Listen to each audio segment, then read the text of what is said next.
Guy, listen to me, Sophie said, dangling her 10th cigarette in one hand, cradling her third glass of wine with the other. Sophie knew she was already involved, just through hearing his story earlier at the restaurant. He had witnessed the murder. You have to get it back. How? Guy wailed helplessly. The company will be in ruins, and your career. Guy, you could be implicated in this unfortunate shooting. You have to get that laptop back.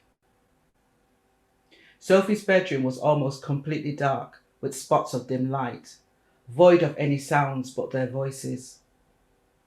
Guy sat huddled on a huge king-size four-poster bed, a pathetic bag of creased, smoky clothing from the fire he'd escaped, his left wrist wrapped in plaster. Staring emptily at rows of designer shoes, drowning between her cushions, he looked as if he were in another room. Guy passed his hand over his face. I need a line. It helps, Concentrate. I warned you not to go overboard with that stuff. Look, just listen to me for now, okay? Sophie closed her eyes as thoughts and solutions to Guy's dilemma skimmed across her brain. You said you sometimes get blow from those kids in the scan, right? He nodded vacantly, looking into a corner. Do you know where any of them live? Guy perked up. Yeah, Tyrico. Maybe the kid with the laptop is there. Do you think he'd be that stupid? Sophie resisted the temptation to remark on Guy's own foolishness, but it wasn't easy. Well, even if he didn't go there, maybe this Tyrone kid knows where he might be. Or pay him a tenner.